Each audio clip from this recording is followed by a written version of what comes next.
La Cámara Baja del Parlamento alemán, el Bundestag, aprobó el 6 de julio de 2000 la creación de la Fundación Recuerdo, Responsabilidad y Futuro. Esta fundación está destinada a indemnizar a los sobrevivientes de un colectivo humano de más de 7 millones de ciudadanos europeos sometidos a un régimen de esclavitud al servicio de la práctica totalidad de la industria alemana durante la Segunda Guerra Mundial. Hoy día sobreviven alrededor de 1 millón de aquellos esclavos del nazismo. Los fondos de la fundación ascienden a 850.000 millones de pesetas, la cifra más alta jamás pagada a un colectivo de personas. Más de 2.500 empresas, principalmente alemanas, han contribuido para dotar de millones de dólares a la fundación. Con ello pretenden reparar económicamente a quienes sobreviven 55 años después de lo ocurrido. Este es un trípode, es un triángulo. Es el reconocimiento, es la memoria y es la indemnificación. La indemnificación es otro tipo de reconocimiento. Esta es la clausura psicológica necesaria para la reconciliación. Después de medio siglo, los testigos de aquel pasaje de la historia son cada día menos. El reloj biológico corre en contra de estas personas que en su mayoría supera los 80 años. Entre estos testigos del capítulo más negro de la historia del hombre, hay ciudadanos vascos. Hoy día apenas supera la decena, pero en el camino quedaron muchos más.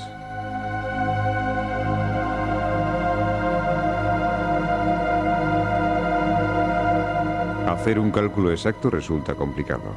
Pero fueron varios centenares los vascos de uno y otro lado de la frontera que murieron bajo el cruel sistema de los campos de concentración nazis.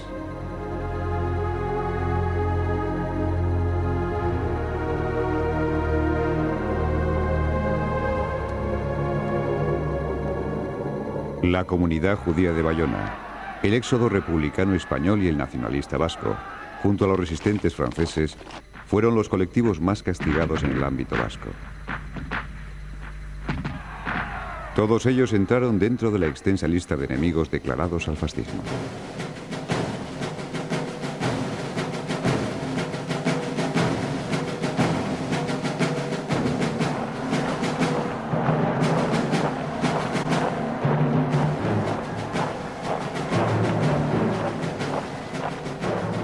Nazis alemanes y franquistas españoles estrecharon sus manos en los puestos fronterizos que separan Irún de Hendaya sobre el Bidasoa.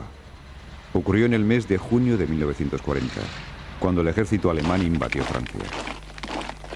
Entonces comenzaron las persecuciones y deportaciones de aquellos que fueron considerados sus enemigos. Entre ellos, Simón Vilalta de Hendaya, detenida y acusada de participar en la resistencia el 2 de abril de 1943. Unas semanas antes, el 11 de marzo, la Gestapo detuvo a la familia Lapeyre de Bayona. Por esta casa pasaron decenas de pilotos aliados que huían del Tercer Reich. Luciane era la menor de la familia Lapeyre.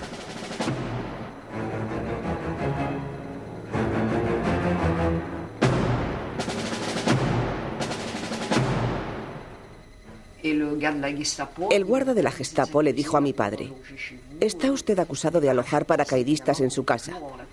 Nosotros lo negamos, claro está. Entonces ordenó a mis padres que se vistieran. Luego me miró y dijo: «Llevaos a ella también». Mi padre dijo que yo tan solo tenía 16 años, a lo que él contestó: «Es joven y fuerte y podrá trabajar en Alemania». Mientras esperaban su destino en la cárcel, nadie sabía nada sobre los campos de concentración, y lo poco que se escuchaba resultaba increíble. Faltaba un nombre a la llamada. Era una checa, una periodista de Praga que se había refugiado en París. Ella nos contó lo que ocurría en los campos de concentración. Era tan absurdo que no la creímos. Como era muy eslava, ¿cómo decirlo?, un poco exaltada, no la creímos. Nos dijo una cosa que nos chocó a todas: si alguna vez me deportan, prefiero suicidarme. Esa mañana su nombre faltó en el recuento. La última imagen que tuve de ella fue un cuerpo cubierto del que salían sus largos cabellos y sus muñecas abiertas.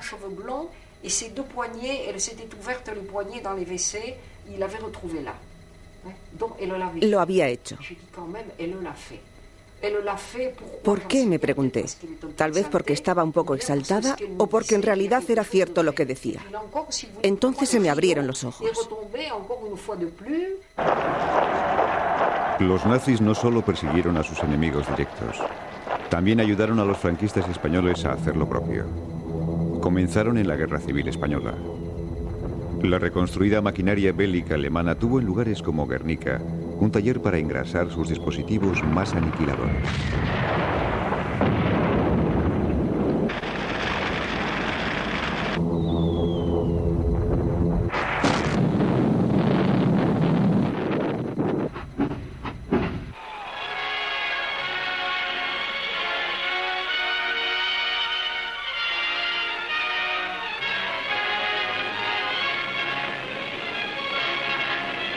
La ayuda de Adolf Hitler a Franco posibilitó que ya entonces la industria alemana de armamento, dirigida por empresarios como Krupp, Messerschmitt o Heinkel, dieran salida a sus nuevas producciones militares. Jugaron un papel determinante en la derrota de la República. Quienes la defendieron tuvieron que elegir, entregarse o huir. Miles escaparon, pero no por mucho tiempo. Una vez ocupada Francia, Hitler volvió a complacer los deseos de Franco. En esta circular de régimen interno, el jefe de la Gestapo, Heinrich Müller, da cuenta de una orden directa de Adolf Hitler. En ella se dice que todos aquellos soldados republicanos calificados como rojos españoles, empleados por el ejército francés y menores de 55 años, han de ser enviados a campos de concentración. Y de repente, cuando nadie lo esperaba, se abre la puerta. Entran unos 40 o 50 soldados de la SS, arremangados, matraca a la mano y con la metralleta y una veintena de perros, nos rodean a todos los españoles y dicen adelante. Y así abandonamos el campo como prisioneros de guerra. Automáticamente nosotros ya no éramos prisioneros de guerra, ya entrábamos como políticos. Y entonces nos llevan toda la capital de Estrasburgo a pie hasta los trenes que estaban preparados allí. Cuando llegamos a los trenes era 8 caballos, 40 hombres. Quiere decir que donde llevaban 8 caballos tenían que entrar 40 hombres, pero allí entraban 60 o 70. Llegabas al vagón, te cerraban y allí quedabas bloqueado completamente, sin aire y sin nada. Allí no había nada que hacer, allí te ahogabas.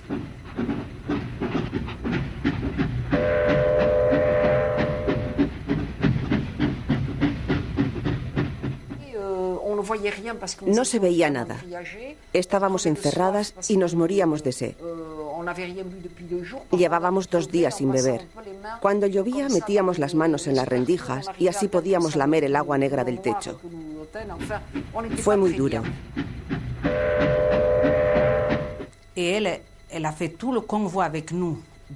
Una mujer hizo todo el viaje con nosotras, desde Romanville a Ravensbrück, con los senos llenos de leche.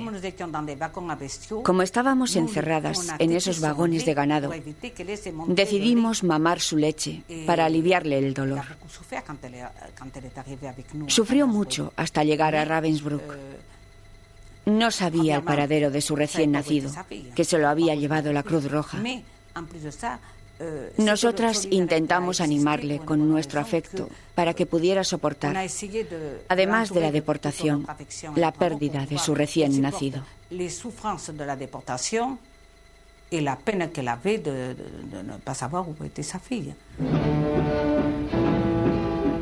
Los vagones de la compañía pública de ferrocarriles alemana, Reichsbahn, hoy conocida como Deutsche Bahn, trasladaron a miles de detenidos por toda la Europa ocupada por los nazis.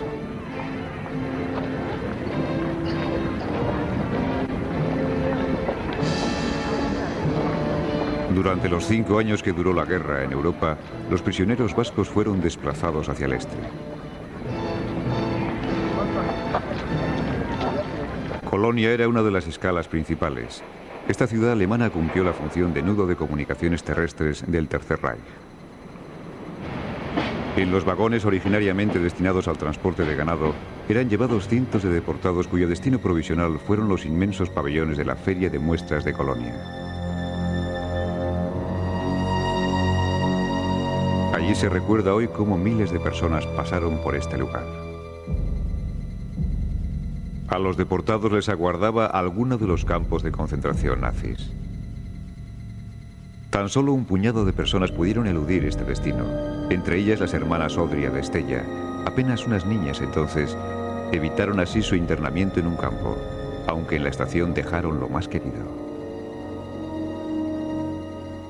Y yo al ver que llevaban a mi padre, pues empecé a chillar ya como una loca, me subí allí a las rejas del vagón, que es donde un vagón, como llevan a los animales, y allí pues empecé a gritar como una loca y papá, papá. Y a mi padre echó una mirada y ya no le he visto más. Ya vimos por una cuesta y con unas cuerdas a los lados, y ellos, los soldados esos con los mosquetones, y allí no se salvó nadie, ya hasta que desaparecieron. Era de noche. En un momento, durante un instante, me pareció ver una cosa extraña. Parecía una criatura humana, con una ropa a rayas, sin pelo. Parecía una especie de esqueleto. Me empujaron y no lo volví a ver. Pensé para mí, es la fatiga, no has dormido, sueñas. Me lo negaba a mí misma, no me lo quería creer. Entonces se encendieron unos enormes proyectores que iluminaban a unas mujeres SS con capas y látigos en la mano, y hombres SS con metralletas. Estaban inmóviles. Era terrorífico. Pues créanme, incluso entonces bromeamos. Una camarada nuestra, Jeanne Sylvain, que era cantante lírica, dijo: «Qué puesta en escena más curiosa, me la guardo para París». Pero no fue así, créanme. En cuanto abrieron las puertas y entraron con los perros, supimos de qué puesta en escena se trataba realmente. Entonces comenzó para nosotras la verdad de la deportación. Fueron deportadas a Ravensbrück, un campo construido en 1939 en pleno corazón de Alemania, al norte de Berlín. Un campo en el que fueron matriculadas 150.000 mujeres de 23 países. Ese mismo año, en 1939, a unos cientos de kilómetros de allí, al norte de Austria, a orillas del Danubio, comenzaban las obras del campo de Mauthausen. Durante los siguientes 6 años, más de 200.000 prisioneros murieron en estas sombrías instalaciones.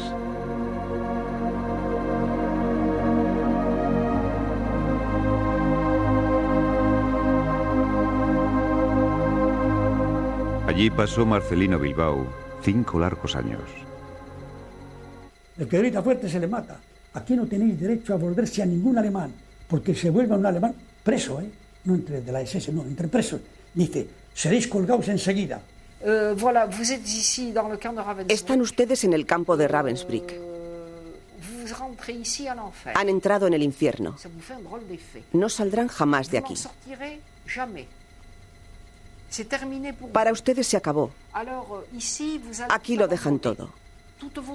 A partir de ahora no tendrán identidad. No serán más que un número y trabajarán hasta la muerte si es necesario. Les digo la verdad, eso es todo. No sienten nada. No sienten más que la ansia de vivir y no sienten ni el frío de la emoción, del nerviosismo y todo. Nos desnudan a todos y en 5 minutos quedamos helados. Ver por primera vez a tu madre desnuda, obligada a desfilar ante hombres, era horrible. Entonces nos dijeron que nos iban a registrar. El registro en sí no era solo en la boca, sino por todo el cuerpo, y con el mismo espéculo para todas las mujeres. ¿Se hacen una idea? Yo entonces tenía 16 años, era muy joven, una niña, y eran otros tiempos. Lloré como no había llorado nunca, y le dije a mi madre, le dirás a mi futuro marido que si no soy virgen, no es por mi culpa. Fíjense en qué estado me encontraba. Con este eslogan recibían a los prisioneros en su llegada a los campos de concentración. Arbeit macht frei. El trabajo hace libre. Unas palabras que resumían de una manera cínica cuál iba a ser una de las principales armas de castigo. Un castigo originariamente destinado a los judíos y que por extensión fue aplicado a todos los prisioneros. Los antisemitas consideraban al judío como alguien que se enriquecía y especulaba con el trabajo honrado de los demás. Por ello había que obligarlos a trabajar. El responsable administrativo de las SS, Oswald Pohl, detalló por escrito cómo debía de ser la vida cotidiana del prisionero. El trabajo ha de ser en su sentido más real agotador, de manera a obtener de él el máximo rendimiento. El horario debe de ser determinado únicamente por el comandante del lugar. Todo lo que amenace reducir el trabajo, como ranchos o recuentos, deben de ser reducidos al mínimo estricto.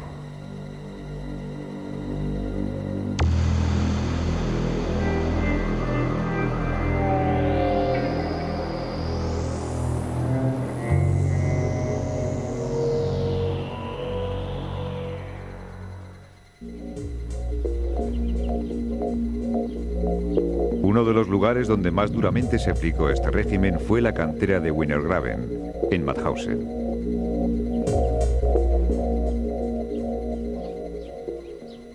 Bajábamos todas las mañanas, a las 6:30, 7 de la mañana, 2000 prisioneros a trabajar aquí. Entre ellos traíamos unos 20 vascos. Y era luego, cuando estábamos trabajando aquí, que bajaban los judíos. Bajaban aquí, cogían una piedra y les hacían montar la escalera otra vez, siempre seguidos por las SS y algún perro. Y cuando subieran arriba, había veces que tiraban la piedra ahí y 2 o 3 se tiraban otra vez. Y como la SS veía que se tiraban muchos, pusieron ahí mismo una ametralladora para que no se tirarían más. Y hicieron ver a los judíos que el suicidarse era sabotaje.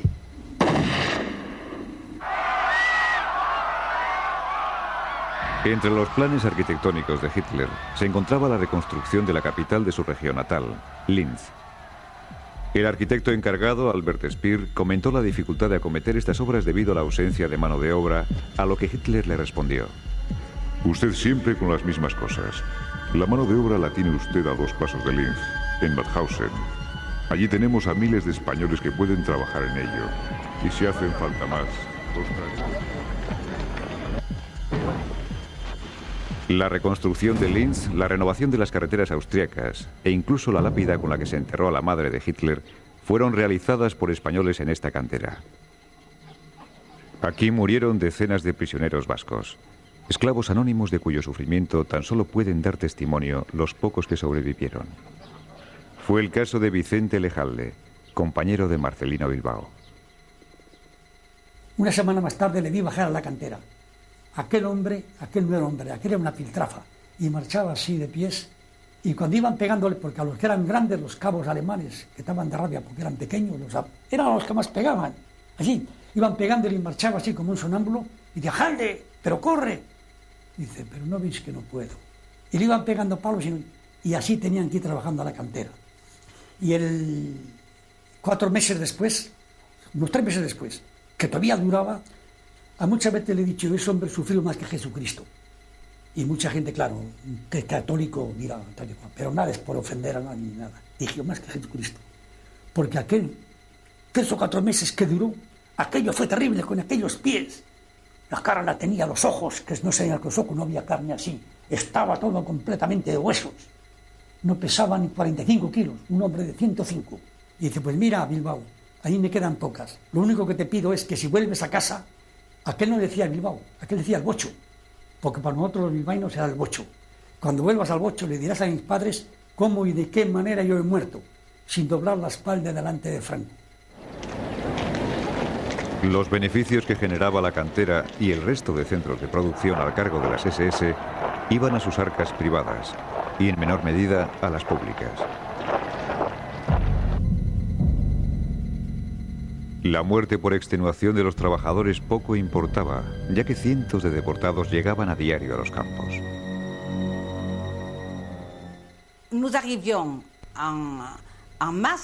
Llegábamos en masa a los campos. Se aprovechaban de nuestra mano de obra, que no les costaba casi nada. Y una vez muertos, entraban más. Renovaban la mano de obra. Todo les valía para aniquilarnos.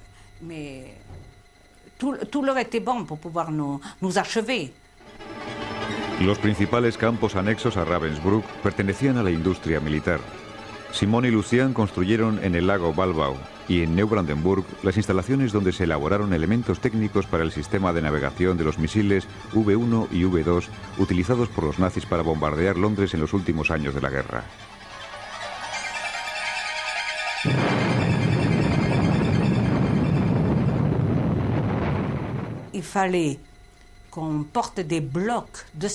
Nos hacían llevar bloques de cemento en cada mano hasta el lugar donde construían la fábrica.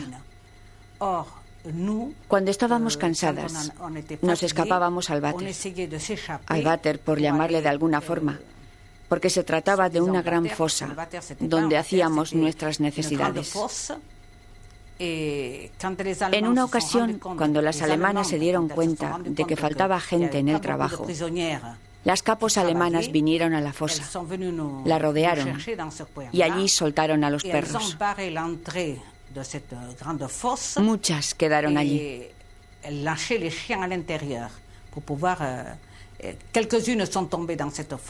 Yo pude escapar entre las piernas de las vigilantes alemanas.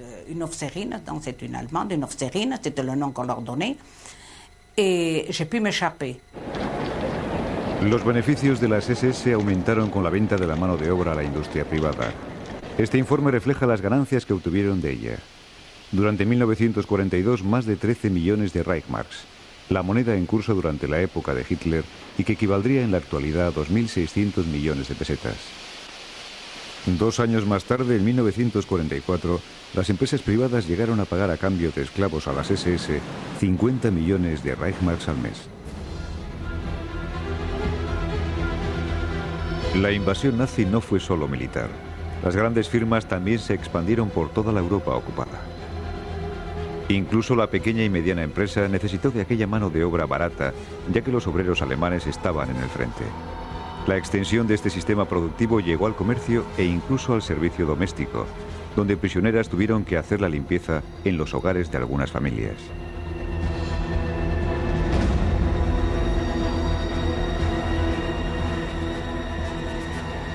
Fue así como los 24 principales campos de concentración de la Europa ocupada llegaron a tener alrededor de 1 millar de campos anexos conocidos como comandos.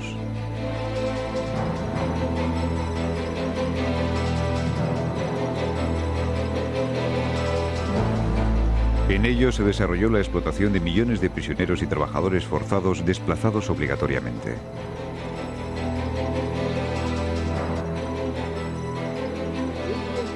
La alianza entre los grandes empresarios y los nazis existió antes de que Hitler gobernara en Alemania. Las donaciones de fondos de los líderes de la industria pesada, como Alfred Krupp, Fritz Thyssen o Albert Vogler, son un botón de muestra. Adolf Hitler supo recompensarlos. No solo desterró cualquier idea de nacionalizar la industria, sino que se encargó de socializar las pérdidas y privatizar las ganancias. En poco tiempo, el Tercer Reich se convirtió en el cliente más importante del sector industrial alemán. La expansión alemana contribuyó a que se incrementaran sus beneficios.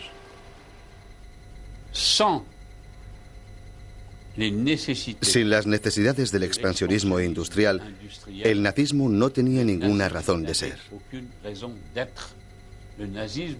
El nazismo no es un fenómeno como la lluvia o la nieve.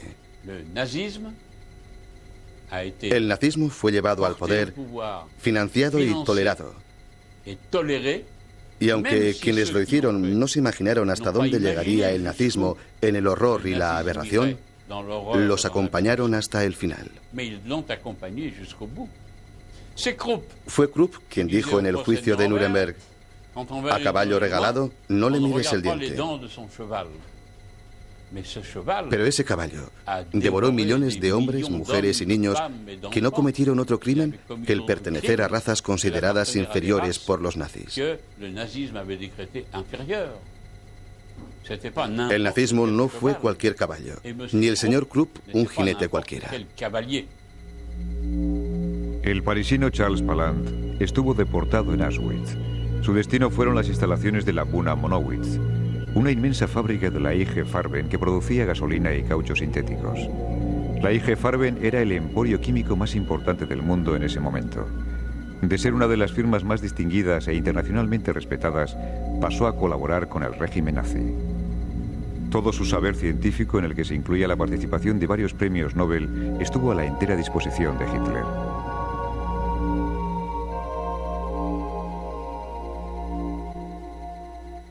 En estas fotografías de julio del 42 vemos a uno de los principales directivos de la empresa, Max Faust, con Heinrich Himmler, cuando preparaban el proyecto Monowitz. Ese mismo día, durante su visita a Auschwitz, el jefe de las SS asistió allí mismo a uno de los primeros gaseamientos masivos llevados a cabo en este terrible campo.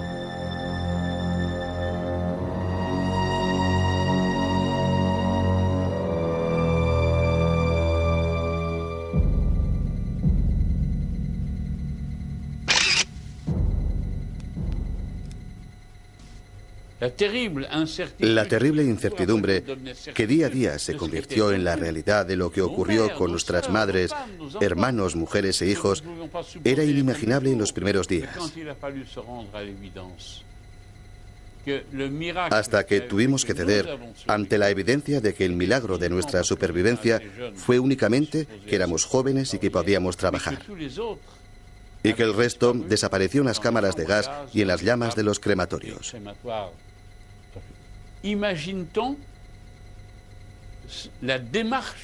Es posible imaginar el esfuerzo que supuso comprender que esa industria de la muerte existía y que su materia prima fueron nuestros seres más queridos en cuanto bajaron de los vagones.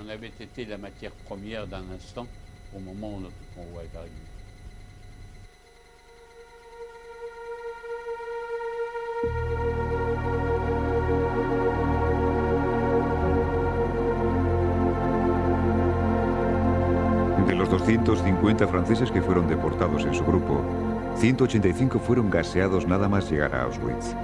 Charles Paland lo supo semanas después mientras trabajaba sin descanso para la IG Farben. La selección que se hacía a pie de ferrocarril se repetía día a día para llevarse a las cámaras de gas a quienes ya no podían trabajar más.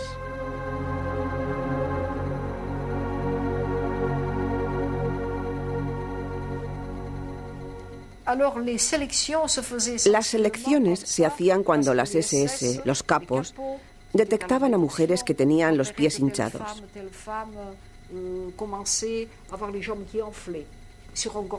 Unos pies hinchados en un cuerpo esquelético significaba que el corazón comenzaba a fallar.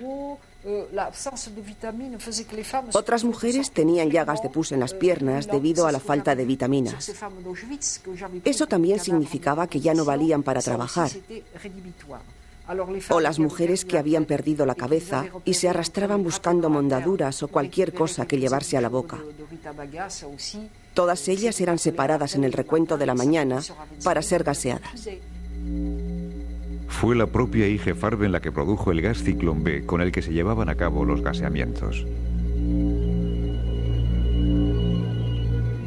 También realizaron experimentos médicos junto a otras empresas químicas en colaboración con los médicos de las SS, como los que sufrió Marcelino Bilbao en Mauthausen. Nos dio unas inyecciones a los 30. Te pinchaban el corazón y subía la raya así, azul, como si hubiera marcado por un lapicero. Y cuando llegaba hasta así, ya quedabas casi paralizado. Y los 30 empezamos a marchar de medio lado. 3 días más tarde, Dios, por la noche durmiendo, me explota la cara. La cara. Entonces yo estaba bien, no tenía marcado, yo la tengo deshecha allí. Y fíjate aquí, la operación esta. Me salieron bultos por todo, pero con sangre, una sangre negra, ya podrida. Y joder, metía miedo. Y veo al capitán ruso, ¿qué pasa? Oye, que me ha saltado la cara y todo. A mí también. Esas son las experiencias que había, que no sabías el resultado. Y 3 días más tarde, cuando estaba tranquilo, cuando salí, un capitán ruso que había conmigo, un ruso majo que estaba conmigo, era amigo mío, me dice, oye, Bilbao, si le decimos hoy que ya no nos duele, es verdad que ya no teníamos casi nada. Y seguíamos todas las noches teniendo que ir allí. Era molestia, hasta 1 hora y 2 esperándole allí. Y el capitán este ruso, Boris se llamaba, me dice, nada, nos va a romper la cara, pero a ver si nos salvamos. Y claro, ¿Estás de mal? No, estás de mal. No, dos sacudías, ponía de pie, echabas a correr y te dejaba. Y nos salvamos así. Bueno, de 30 que habíamos hecho esa experiencia, no quedábamos más que 7. Los otros habían ido a la enfermería y los habían gaseado a todos. Cientos de prisioneros sirvieron de cobayas humanos para las investigaciones que la industria química llevó a cabo durante los años del régimen nazi. Al norte de Berlín se encuentran las instalaciones de lo que fue el campo de concentración de Sachsenhausen, donde estuvieron deportados varias decenas de vascos y también el que fuera presidente del gobierno de la República, el socialista Francisco Largo Caballero. Aquí hoy pueden leerse los cálculos de rentabilidad por prisionero que realizaron las SS. En su primer apartado lo que cobraban por trabajador al día, 6 Reichsmarks, a lo que restaban 60 peniques por comida y 10 peniques por ropa. Comíamos hierba por el hambre, aunque nos engañábamos diciendo que eran dientes de león. En realidad no lo eran. Teníamos hambre, comíamos lo que encontrábamos. Nos daban una hogaza de pan a cada 8 personas. Tocaba a una rebanada, a una pequeña rodaja por persona. Por la mañana nos daban un café. Bueno, una especie de bebida caliente. Al mediodía un tazón de sopa, por llamarlo de alguna forma. Otro pedazo de pan y una vez a la semana una cucharada de mermelada. Les puedo decir que entré a Ravensbrück con 64 kilos. Era joven y robusta. Cuando nos liberaron los rusos tenía 27 kilos. La duración de vida estimada por las SS para los prisioneros era de 9 meses. Eso equivalía a 1.400 Reichsmarks de beneficio por cada prisionero mientras vivía. Incluso las SS llegaron a hacer una media de rentabilidad por los cadáveres. En ella figuraban el oro de los dientes, los bienes de los detenidos, y se deducían 2 Reichsmarks por muerto destinados al pago de las empresas que construyeron los crematorios. Se señalan incluso los beneficios por usar pelo, huesos y ceniza procedente de los crematorios, que fue utilizada como fertilizante para el campo. Desde que era deportado hasta que moría, un prisionero aportaba un total de 1.631 Reichsmarks a los nazis. No sé cómo lo hicimos. Cuando pienso en ello me pregunto cómo fue posible, cómo pudimos vivir aquello. No sé si ahora podría soportarlo. A veces le digo a mi marido que éramos como faquires. No sé cómo, estábamos fuera del tiempo, fuera del mundo. No sé cómo explicarlo. Estudiantes de la Nueva Alemania acuden diariamente a este pequeño palacio berlinés llamado Marly, en pleno barrio de Wannsee. En este lugar se detalló técnicamente la solución final judía. Dirigió la conferencia Reinhard Heydrich, uno de los altos jefes de las SS. Los estudiantes analizan hoy aquí cómo se organizó el genocidio el 14 de enero del 42, cómo el Estado alemán acató en la conferencia de Wannsee las directrices de quienes debieran ser sus subordinados. Las SS y todos los ministerios pusieron a partir de entonces sus efectivos al servicio del Holocausto. En este documento de la reunión que se llevó a cabo puede verse la estimación por países del número de judíos europeos. En total, 11 millones. Somos los testigos de un martirio, pero también somos los testigos de una victoria. Vencimos al fascismo. Si de la memoria solo retenemos el terror, ¿qué esperanza damos a la juventud? El gran mensaje que tenemos que transmitir es que a pesar de la arbitrariedad, de la fuerza y del terror, no fue posible que hombres y mujeres fueran obligados a renunciar a la esperanza en las peores condiciones posibles. Y si no renunciaron a la esperanza, fue porque no renunciaron a la lucha. Y la lucha se llamó solidaridad. Y estos tenían una vida terrible, terrible de malo. Muchos de ellos, cuando ya no podían tenerse más de pies, los metían en un camión y los volvían a Mauthausen para llevarlos a la cámara gas. Y en cuanto se llegaban allí, los soltaban del camión y en cuanto abrían las puertas se caían al suelo y no podían moverse. Y los chavales que había allí, los 20 chavales que trabajaban allí en la cocina, enseguida le cogían y a fuerza de darles gamelas y a fuerza de comer allí, volvían en sí. Y en cuanto habían vuelto a entrar en sí, había un santanderino que era guardia de asalto, ese 3 veces hizo el viaje para quemarlo en Mauthausen. Y 3 veces los chavales le salvaron. Y este vino con nosotros a París. Berlín, destinada a ser la capital del gran imperio germánico de Hitler, acabó siendo su tumba y la del nazismo. En su posterior división por parte de los aliados se desarrolló el nuevo escenario político mundial. Los escasos restos que quedan del muro de Berlín son hoy día visitados por turistas que intentan arrancar un trozo de historia de lo que durante años fue el símbolo de la Guerra Fría. Las fuerzas occidentales debían de consolidar sus posiciones ante el telón de acero y para ello necesitaron de la República Federal de Alemania.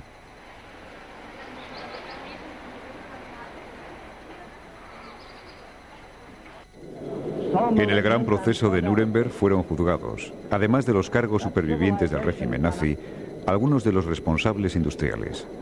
En el banquillo de los acusados estuvieron las cúpulas de la IG Farben, la Flick y la Krupp, pero las condenas pronto fueron conmutadas y los contados industriales condenados estuvieron ya libres para la década de los 50.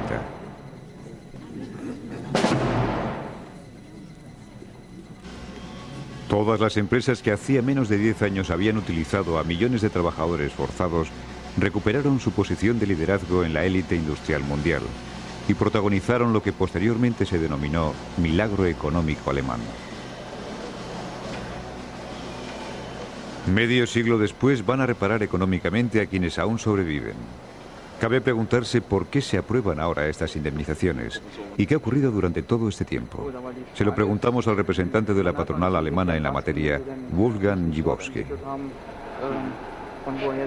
Tengo que desilusionar a los que opinan que antes de los 90 se podía haber hecho algo, porque desde el punto de vista jurídico no hubiera sido posible de ninguna manera, ya que en el Acuerdo de Londres de 1953 fue determinado que antes de las indemnizaciones de los trabajadores forzados había que considerar las reparaciones de Estado a Estado. Estas indemnizaciones tenían que ser solucionadas después de un tratado de paz entre los bloques vencedores de la guerra. Este tratado de paz nunca existió. Por eso no se podía solucionar esta cuestión desde el punto de vista jurídico.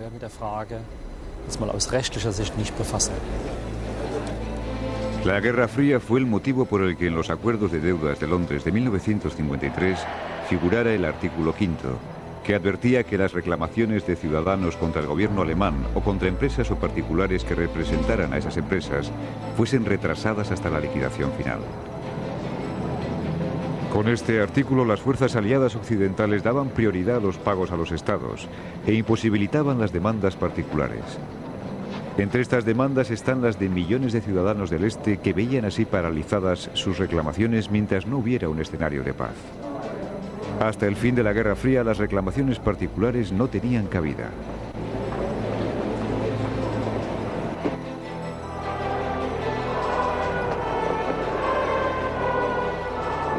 No ha sido hasta finales de la década de los 80, coincidiendo con la caída del muro, cuando una nueva generación de alemanes, liberada del legado de sus antepasados, ha podido emprender un trabajo de investigación y búsqueda de la verdad. Esta nueva generación ha conseguido que lugares como el de la conferencia de Wannsee o las comisarías de la Gestapo en Berlín y Colonia sean ahora lugares de visita y análisis. A medida que los lazos entre el pasado nazi y la Alemania de posguerra han ido desapareciendo, estos jóvenes pueden cuestionarse, por ejemplo, que las empresas tuvieran auténtica voluntad de indemnizar.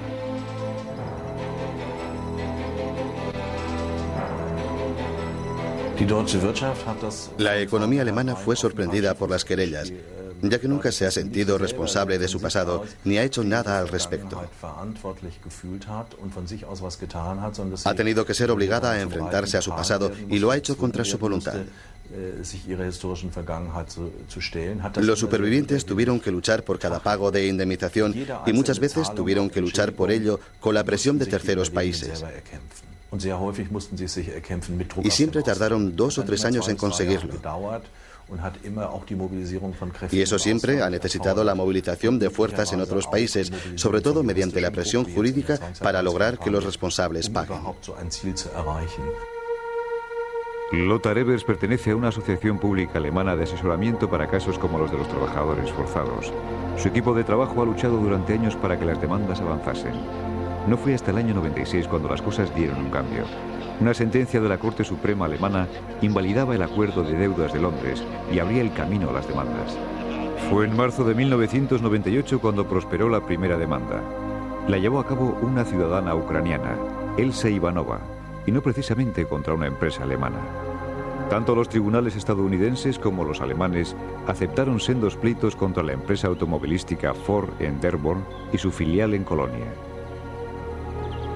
Las excelentes relaciones entre el jefe de la compañía, Henry Ford, un antisemita declarado, y Adolf Hitler facilitaron que la Ford Werke, la filial de Colonia, pudiera continuar sus actividades durante todo el periodo nazi. Como el resto de la industria, la mano de obra forzada estuvo aquí a la orden del día. La historiadora de Colonia, Ursula Reuter, ha colaborado en esta demanda de Ivanova contra la Ford. Se encontró con el hermetismo de la empresa. La verdad es que la Ford solo ha empezado a moverse por la demanda. Si no hubiera continuado con su táctica habitual de no hacer absolutamente nada, esperando a que todo este problema, cínicamente hablando, se solucionase biológicamente. Aunque muchos apuntan a que el trasfondo de todo responde a una guerra comercial, lo cierto es que más de medio centenar de litigios y amenazas de sanciones y boicots provenientes de los Estados Unidos han provocado la reacción en Alemania.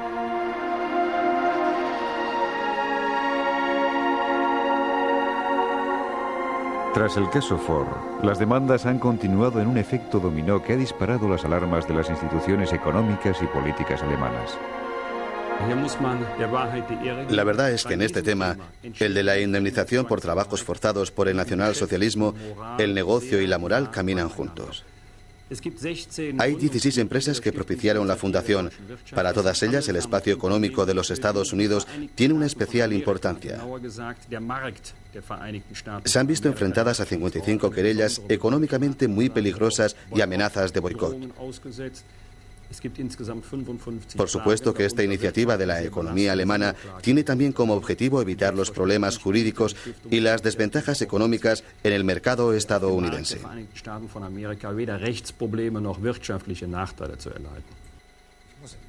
Tengo que decir sinceramente que la industria alemana se ha comportado en este asunto no solo hoy, sino también en el pasado de una manera indigna. La industria alemana nunca ha reconocido su responsabilidad histórica. Fue la industria alemana la que explotó a los trabajadores forzados. Fue la industria alemana la que apoyó a Hitler mediante la denominada donación Adolf Hitler. Lo más correcto hubiera sido que la industria alemana reconociese su responsabilidad histórica, su fracaso, buscando ella misma la solución. La industria alemana solo ha pensado una cosa: liberarse de los pleitos en Estados Unidos. Este es un comportamiento indigno que dura hasta estos días, este regateo por la cantidad de las indemnizaciones. La industria alemana quería la libre absolución, pero no va a haber tal absolución. La declaración de interés aprobada por los Estados Unidos ha sido la fórmula que ha tranquilizado a la industria alemana. El gobierno americano ha recomendado a sus tribunales que los litigios pendientes sean llevados por una sola corte y en el contexto de este reciente acuerdo de indemnización. Incluso ha llegado a sugerir a sus tribunales que no se acepten más demandas contra Alemania por la causa nazi. Bajo este paraguas legal, la industria alemana ha respaldado la creación de la Fundación Recuerdo, Responsabilidad y Futuro con una indemnización de 850.000 millones de pesetas. Se trata de un acuerdo que, a pesar de tener vocación de punto final, nadie considera definitivo. Este capítulo de la historia de Alemania nunca podrá ser cerrado. La historia nunca termina. Para mí no existen puntos finales. Puede que esta sea la última gran ley en torno a las víctimas de los nacionalsocialistas, pero la historia no termina nunca. Vamos a tener que ocuparnos de ello durante muchos, muchos años.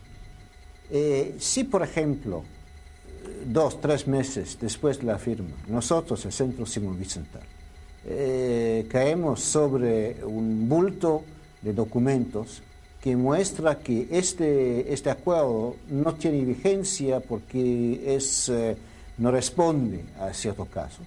Entonces, claro que nosotros no vamos a callarnos, porque nuestro interés es el interés de los sobrevivientes.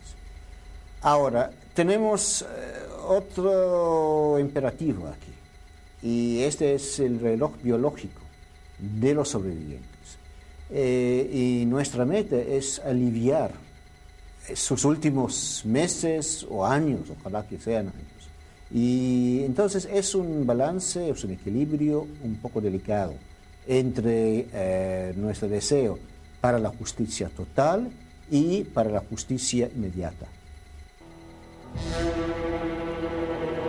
Organizaciones internacionales judías como el Centro Simon Wiesenthal advierten que si aparecen nuevos datos, nuevos archivos que permitan incriminar a empresas alemanas, continuarán con la presión. A su juicio, esta actitud es necesaria para que la humanidad aprenda de sus errores y la historia no se repita. Es un ejemplo, un modelo para los demás, porque en este siglo XXI, cierto que habrá desgracias, habrá genocidios, pero este tipo de acuerdo dice que hay que reconocer, y el reconocer es el primer paso hacia la reconciliación. Son hechos y acontecimientos como estos que vemos diariamente en los informativos de las televisiones los que han llevado a los últimos supervivientes a remover este capítulo del pasado. El dinero está en un segundo plano. Lo importante para ellos es tener vivo el recuerdo.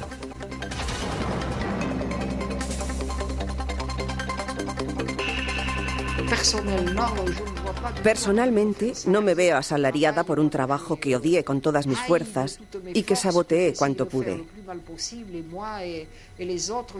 No me veo en esa situación, aunque algunos compañeros dicen que se podría aceptar ese dinero o que las empresas hicieran algún tipo de fondo para ayudar a los niños que son obligados a trabajar por todo el mundo en condiciones abominables.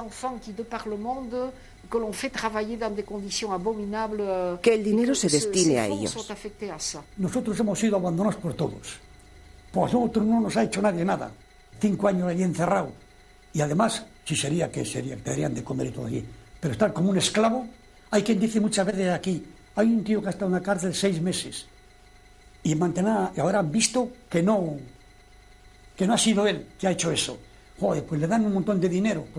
Entonces a nosotros, ¿cuánto nos tienen que dar?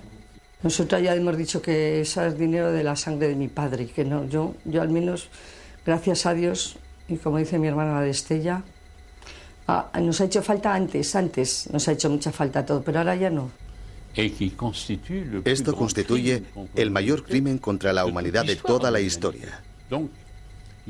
Hay que transmitirlo, no para contar recuerdos horribles, sino para transmitir su significado, su lección.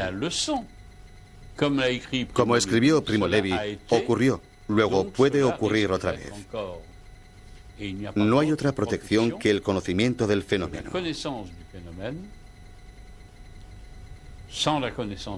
Sin este conocimiento, la vigilancia y la inteligencia de quienes nos seguirán debe de permitir que el drama que entonces vivimos no reaparezca.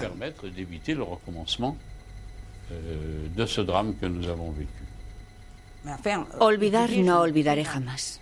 No se puede olvidar. Perdonar